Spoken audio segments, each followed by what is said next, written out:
Сегодня четверг, мы в прямом эфире, это программа «Крупным планом», я ее ведущая Лиана Кириллова. Здравствуйте. О мерах социальной поддержки разных категорий граждан поговорим сегодня с заместителем директора филиала Республиканского центра социальной поддержки населения по городу Сибая Элитой Рафиковной Салихкуловой. Добрый вечер, Элита Рафиковна. Добрый вечер, уважаемые телезрители. Добрый вечер, Лиана. Мы будем с вами работать в ближайшие 30 минут. Если вас интересуют вопросы касаемо мер социальной поддержки, которые можете получить вы или ваши близкие, то звоните к нам в студию по телефонам прямого эфира 5 14 95 и 8 927 303 43 43. Элита Рафиковна, ну вообще какую категорию населения обслуживает ваш филиал Центра социальной поддержки населения и конкретно в чем эта помощь выражается? Основной целью деятельности нашего филиала является осуществление государственных гарантий, которые направлены на предоставление мер социальной поддержки, которые установлены действующим законодательством. Поэтому основными нашими заявителями, получателями являются малоимущие семьи, а также отдельные категории льготных граждан. Ну, как раз сегодня у нас корреспонденты побывали в вашем центре. На данный момент там, я думаю, всегда осуществляется прием граждан по вопросам о назначении мер социальной поддержки тем лицам, которые претендуют на социальные выплаты. Конкретно, кто имеет право на получение ежемесячного детского пособия, посмотрим в сюжете моей коллеги Екатерины Марочкиной.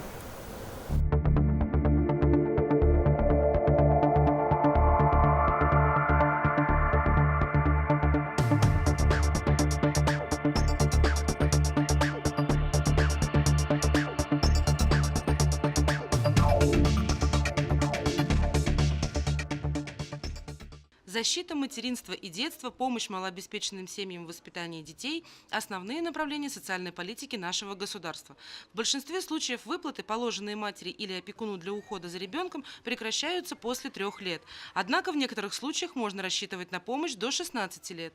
Право на ежемесячное пособие на ребенка имеет один из родителей, усыновителей, на каждого рожденного, усыновленного, принятого под опеку ребенка в возрасте до 16 лет, среднедушевой доход семьи, который не превышает величины прожиточного минимума, установленного в Республике Башкортостан. Обязательным условием является, что все трудоспособные члены семьи должны работать либо учиться. Это женщины от 16 до 55 лет, мужчины от 16 до 60 лет, доходы которых учитываются при исчислении величины прожиточного минимума. Размер ежемесячного пособия составляет 225 рублей, на ребенка одинокой матери 450 рублей. Прожиточный минимум с 20 декабря на ребенка составляет 8483 рубля. Для ознакомления с условиями назначения социальных выплат нужно предварительно записаться на прием к специалистам Сибайского филиала регионального центра соцзащиты населения и получить полную информацию о сборе необходимых документов для подтверждения статуса нуждающихся в господдержке. Екатерина Марочкина, Алик Кадыров, Любовь Карпова специально для программы «Крупным планом».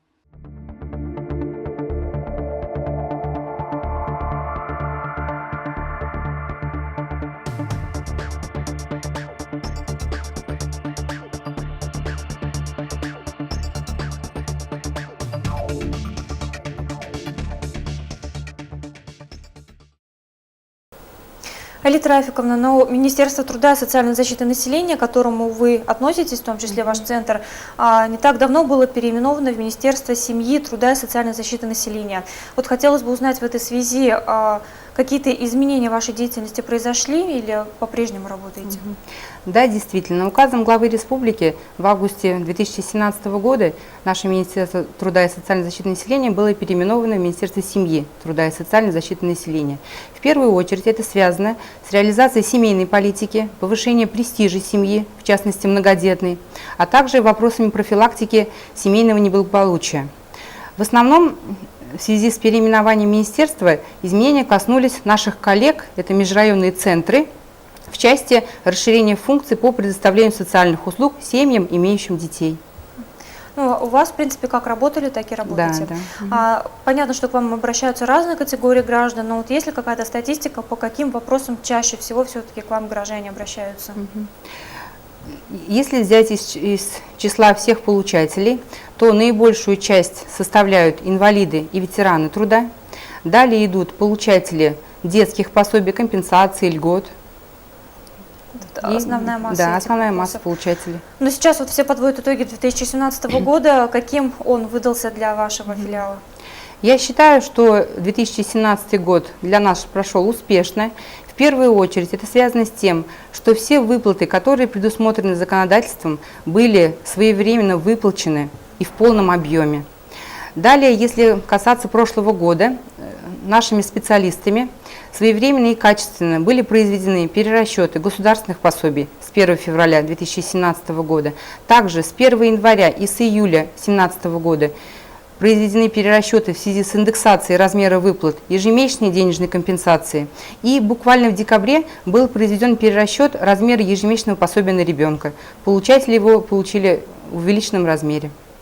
Но вы сказали, что все выплаты были реализованы в полном объеме. А все-таки, если брать по прошлому году, на какие меры социальной поддержки был направлен наибольший объем финансовых средств? Все меры социальной поддержки, они финансируются из средств федерального, республиканского бюджета, а также фонда социального страхования. Общая сумма выплат за 2017 год составила по филиалу чуть более 250 миллионов рублей.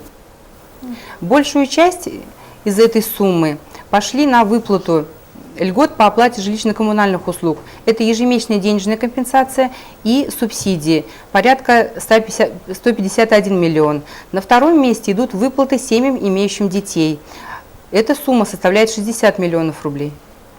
Но нынешний 2018 год, он принес очень много изменений, в том числе и по росту мер социальной поддержки.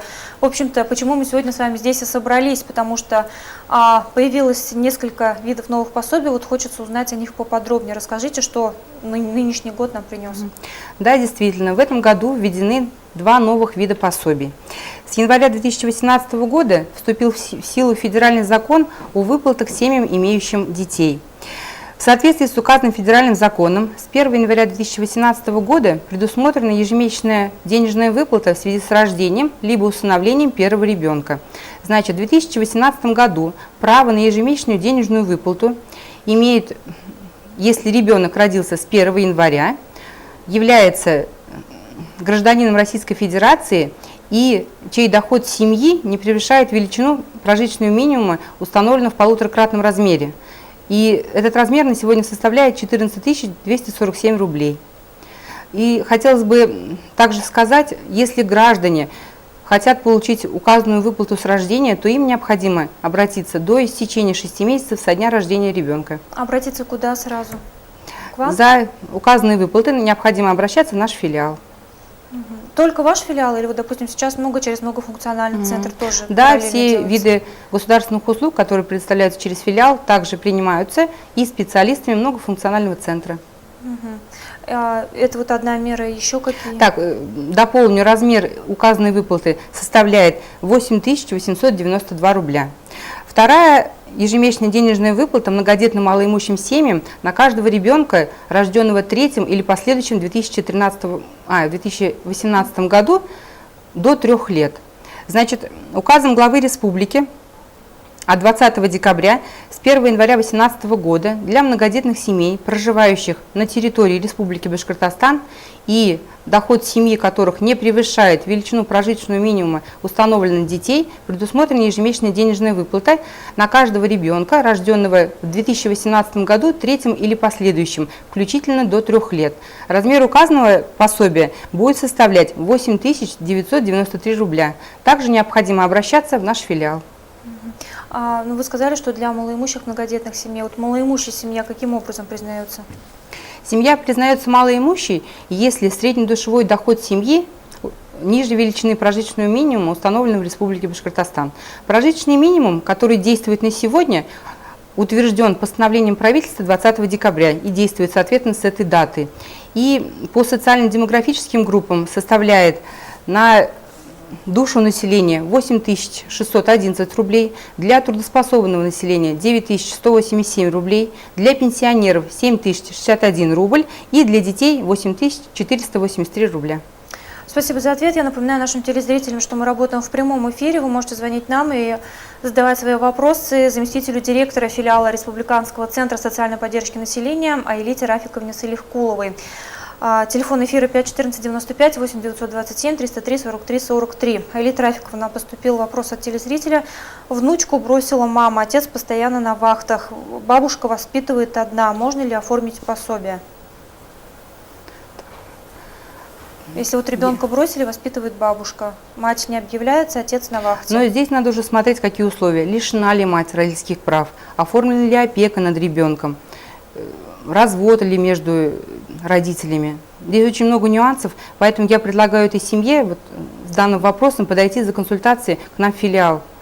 Консультации ежедневно осуществляются? Консультации осуществляются ежедневно. Прием в филиале ведется по предварительной записи. То есть это очень удобно в целях сокращения ожидания времени в очереди. А предварительная запись каким образом? Предварительная запись осуществляется по номеру телефона приемной 23679. 236-79. Угу. Ну, обращаюсь к нашим телезрителям. Тот, кто конкретно задал этот вопрос, график, кстати, График работы до с понедельника по пятницу с 9 до 6 и обед с часу до 2. Ну вот в указанное время обратиться, я думаю, там уже специалисты подробнее все расскажут. Конечно, конечно. Ну, конечно, если мать не лишена родительских прав, то, видимо, в первую очередь нужно лишать родительских прав. Там посмотрим уже по обстоятельствам данной семьи. Подскажут, какие действия. А вообще, если брать нашу республику Башкортостан, какие меры, какие виды детских пособий еще есть?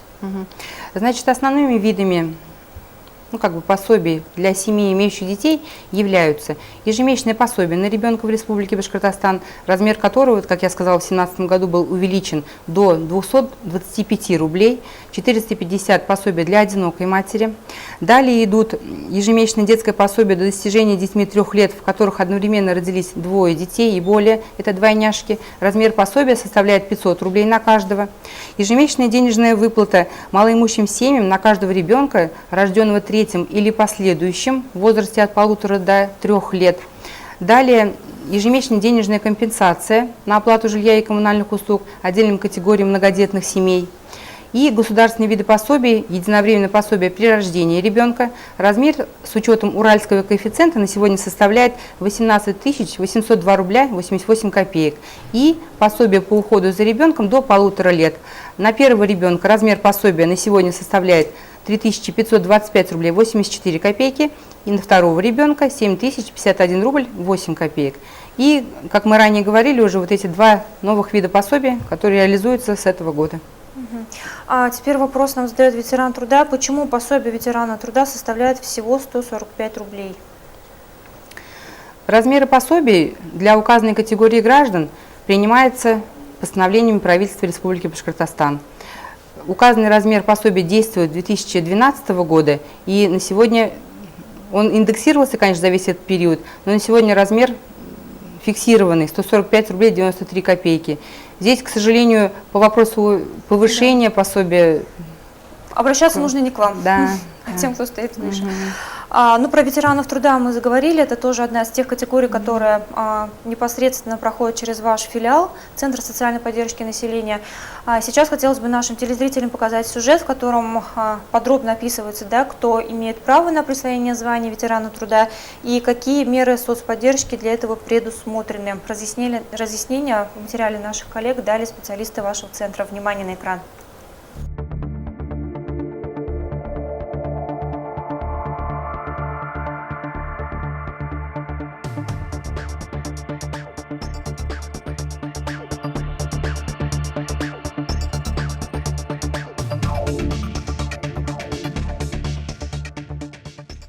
В нашей стране отсутствует закон, предписывающий обеспечивать верных своей профессии людей обязательными и конкретными льготами. Несмотря на это, жители Башкортостана уже обращаются в специализированные структуры за информацией о возможных социальных выплатах по категории ветеран труда. Одним из основных требований это знаки отличия являются видом награждения федеральными органами исполнительной власти за заслуги в труде, службе и продолжительную работу не менее 15 лет в соответствующей сфере деятельности или отрасли экономики. Также федеральный орган исполнительной власти вправе учредить только один знак отличия, дающий право на присвоение звания ветеран труда. Одним из основных требований является наличие трудового страхового стажа, учитываемого для назначения пенсии не менее 25 лет для мужчин и 20 лет для женщин. За гражданами которые по состоянию на 30 июня 2016 года награждены ведомственными знаками отличия, сохраняется право на присвоение звания ветеран труда. Ветераны труда на сегодняшний день пользуются такими мерами соцподдержки, как ежемесячная денежная выплата, размер этой выплаты 376,06 рублей, и ежемесячные денежные компенсации по оплате жилья и коммунальных услуг.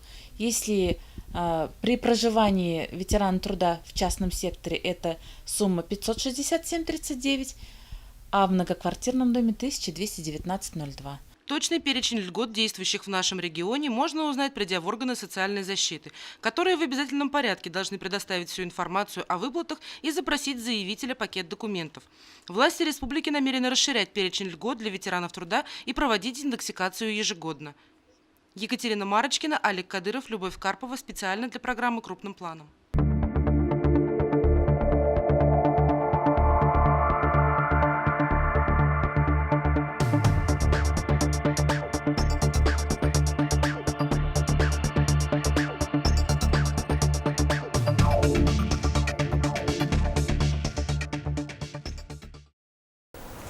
Это программа «Крупным планом», и мы в прямом эфире говорим о мерах социальной поддержки. Если у вас есть вопросы, поторопитесь их задать, потому что осталось меньше половины эфира времени. Телефоны 5 14 95 8 927 303 43 43. Алита Рафиковна, пока шел сюжет, поступило еще несколько вопросов. Я мать-одиночка, оформленная как ИП. Есть усыновленный ребенок, получаю за него пенсию. Могу ли я пройти как малоимущая? Значит, расчет права на предоставление ежемесячной пособие на ребенка осуществляется в соответствии с установленным прожиточным минимумом. Как я говорила ранее, он составляет 8483. То есть, если в семье мама и ребенок, то все доходы, которые получает семья, берутся за последние 3 месяца, делятся за один расчетный месяц и на количество членов семьи. То есть сюда входит ее доход как ИП и в том числе пенсия за ребенка тоже. Да. Спасибо. А будет ли повышение выплат опекунам-попечителям? Задали вам вопрос. Вопрос выплат опекунам-попечителям, к сожалению, не в компетенции филиала. Необходимо обращаться в отдел опеки и попечительства при администрации города.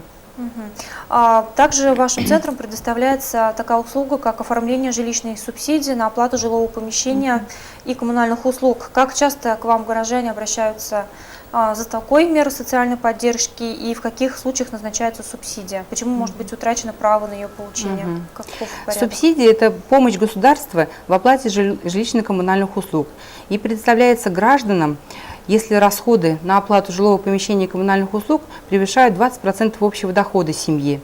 15% установлены для многодетных и малоимущих семей, 18% для одиноко проживающих.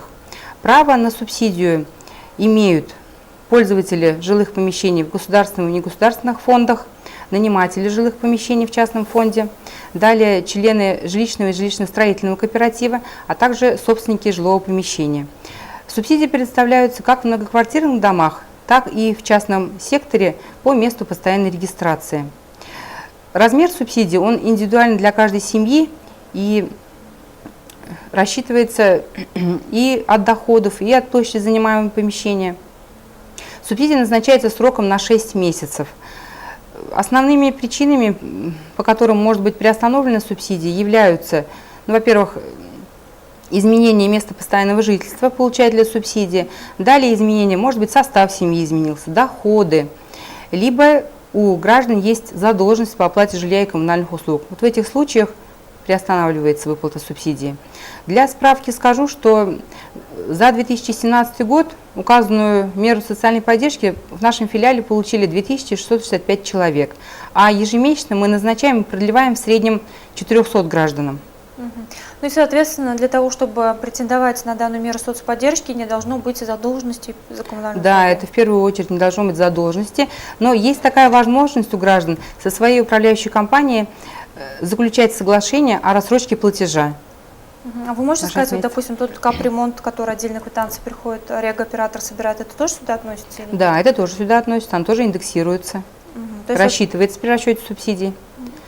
При расчете субсидий не входит у нас домофон и телефон, а в принципе остальные все жилищно-коммунальные услуги входят в расчет.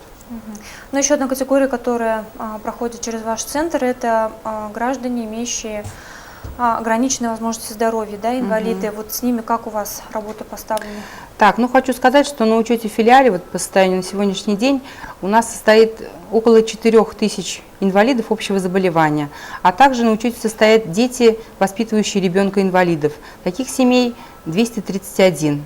Для указанной категории граждан через филиал предоставляются такие виды меры социальной поддержки, как ежемесячная денежная компенсация на оплату жилья и коммунальных услуг, далее социальное пособие и пособие по уходу за ребенком-инвалидом. Ну, раньше через ваш центр можно было получать путевки на отдых. Вот на сегодняшний день эта работа также ведется? Там в какие-то курортные зоны, лагеря? Кто получает эти путевки? Ежегодно из федерального и республиканского бюджета выделяются средства на летний оздоровительный отдых для детей, находящихся в трудной жизненной ситуации. К этой категории детей относятся дети из многодетных, малоимущих и неполных семей. Вот буквально с 9 ноября мы возобновили прием заявлений на летний оздоровительный отдых для детей в 2018 году. В прошлом году для города Сибая было выделено 58 путевок на общую сумму 632 тысячи рублей. Ребятишки выбор лагерей проходит по путем проведения аукциона. В основном участвуют лагеря по Сибаю, это Юлдаш, лагерь Шифа, а также лагерь в Безлиловском районе и Рандык. То есть в основном все-таки близлежащие? Да, близлежащие, да, потому что там тоже есть свои нюансы, чтобы не более 120 километров от населенного пункта. Ну, также у вас действовала программа «Социальный туризм», если не ошибаюсь, она называлась, то есть путевки на отдых могли получить и пенсионеры. Вот на сегодняшний день как с этим дела обстоят? На сегодня эта программа также реализуется нами.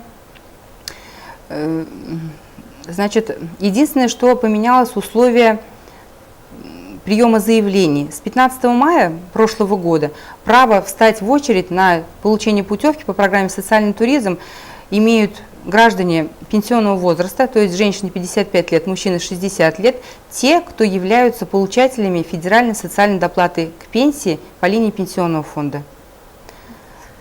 Их куда направляют? То есть в санаторий профилакторий Сибай, который поблизости? Там есть разные туры, тоже зависит от операторов, и в пределах Республики Башкортостан, также за пределами нашей республики. В том году было выделено для города Сибая 12 путевок, но очередь, конечно, на сегодня составляет порядка 1700 человек. Мы будем надеяться, что для нашего города квота будет увеличена. Да, квота будет увеличена, потому что граждане с удовольствием принимают участие в этой программе, и мы получаем только положительные отклики. Ну, я думаю, еще одна программа, в которой граждане пожилого возраста принимают с удовольствием участие, это Народный университет третьего возраста. В рамках него организовано несколько направлений. Ваш центр является куратором, да, насколько я знаю. Вот расскажите об этом. Программа Народный университет – это программа обучения граждан пожилого возраста. Такие же возрастные ограничения 55 лет, 60 лет. Здесь уже не зависит от дохода и размера пенсии, имеют право все. И если вот сказать по поводу дисциплин, когда эта программа начала реализовываться, существовало 4 дисциплины, сейчас порядка 22 дисциплин. Пенсионеры с удовольствием принимают участие в обучении компьютерной грамотности, лечебной физкультуры, овладение пользователем, курсом продвинутого пользователя. Поэтому все желающие могут подойти к нам и встать в очередь на участие в данной программе. 22 направления на территории нашего города, они все реализуются? Нет, не все реализуются. Здесь уже зависит от укомплектованности групп. И от спроса, да, получается, уже в зависимости от того, куда больше. Да. Основные направления вы, получается, перечислили. Дед 85 лет до сих пор платит за капитальный ремонт. Вот вы... В 2016 году... Так, вот вопрос от телезрителя, поясню, ты так сходу задала. 85. Значит, сейчас, что касается капитального ремонта. Значит, через наш филиал взносы на уплату за капитальный ремонт для граждан старше 80-летнего возраста и доплата к ежемесячной денежной компенсации гражданам, кто получает эту выплату. Значит, что касается 85 лет. Право на указанные выплаты имеют граждане старше 80 лет, которые являются собственниками жилого помещения, а также проживают одиноко, либо совместно проживают с пенсионерами, то есть 55-60 лет. Поэтому, опять-таки, чтобы ответить правильно на указанный вопрос, мне нужно знать дополнительные сведения о данном гражданине. 236-79. 236-79, пожалуйста, подходите, либо вы можете позвонить по телефону, мы также дадим подробную консультацию. Спасибо за ответ. А какие льготы полагаются матерям-одиночкам? Телезрительницы интересуются. Так, ну, во-первых, это ежемесячное пособие одинокой матери, которое на сегодня составляет 450 рублей. Опять-таки, возраст ребенка. Пособие до 1,5, скорее всего, если гражданин не работающий через нас получает. Далее, к ежемесячному пособию на ребенка добавляется увеличение в виде социального пособия в размере 132 рубля 50 копеек. Так, и вот эти основные. Отказывают в выплате ветеранских по причине того, что уже получаю ЕТК. Почему? Так, здесь я поясню. Скорее всего, у гражданина имеются два льготных удостоверения. Это ветеран труда и справка об установлении инвалидности. Законодательство предусмотрено таким образом: если у гражданина имеется два и более оснований для получения мер социальной поддержки, то они выплачиваются по одному из них, который выше в суммарном отношении. Предполагаю, что у гражданина ветеран труда и инвалид общего заболевания, поэтому он получает ежемесячную денежную компенсацию из федерального бюджета как инвалид общего заболевания. Суммы чуть-чуть выше, чем у ветеранов труда. Но вы всегда можете отказаться от выплат через один бюджет и перейти на другой. Мавлет Баймухаметович задает вопрос. Инвалид первой группы по зрению жалуется, что не получает помощь даже на День инвалидов. Так, ну у нас в городе функционирует общество инвалидам, которым руководит Латипова Минзая Скужевна. Поэтому такой предусмотренной выплаты законодательством на День инвалидов, к сожалению, нет. Но ежегодно администрации города проходит, не то что праздник, он день, мероприятие, да, как мероприятие. И в котором, я понимаю, что получается человек выйти из дома не может по состоянию своего здоровья.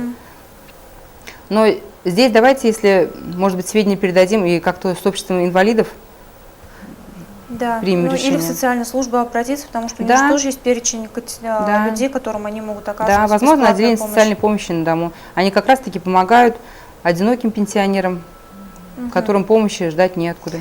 Мавлет Баймухаметович, мы просим вас перезвонить еще раз после эфира, оставить свои контакты для того, чтобы мы их уже передали в соответствующие социальные службы. Илита Рафиковна, время нашего эфира подходит к концу, и напоследок ваши пожелания телезрителям.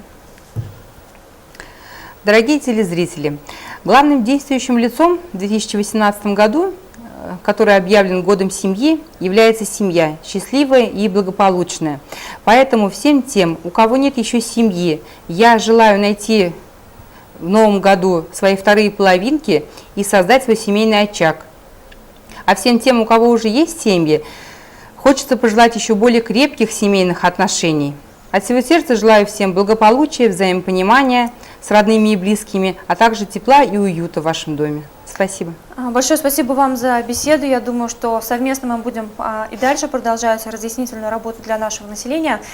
Ну а сейчас, дорогие телезрители, завершая эфир, не могу не показать еще один сюжет в связи с тем, что у нас наступает Крещение Господне, и уже этой ночью многие отправятся купаться в прорубь. Мы хотим показать сюжет о том, какие меры предосторожности необходимо соблюдать. Внимание на экран.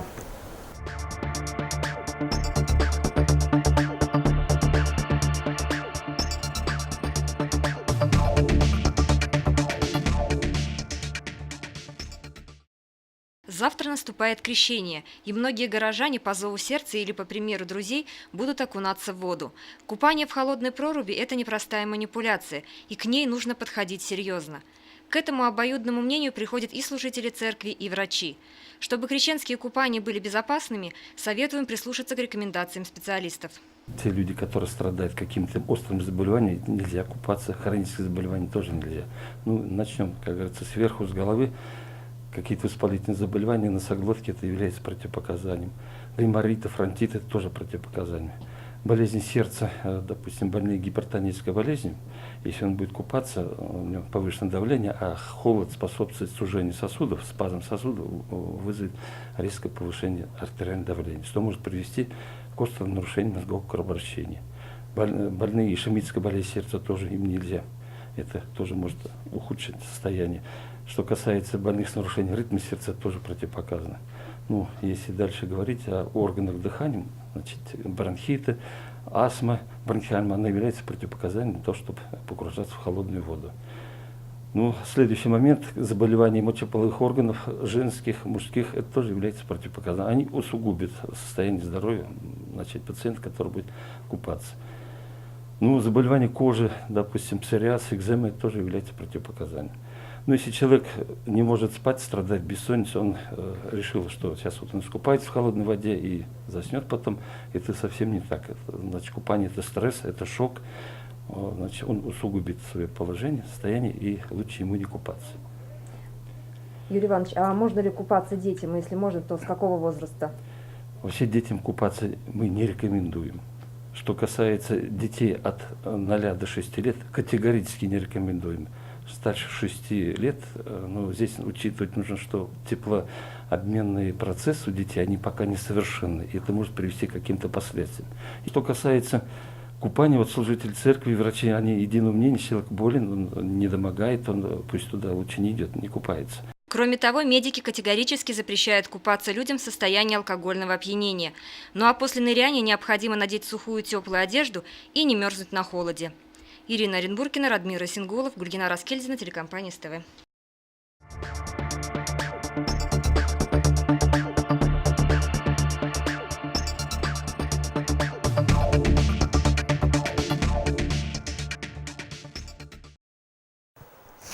Завтра, 19 января, в праздник Крещения Господня, в 12 часов дня на реке Туяляс в районе городского пляжа состоится великое освящение воды. Приглашаются все желающие.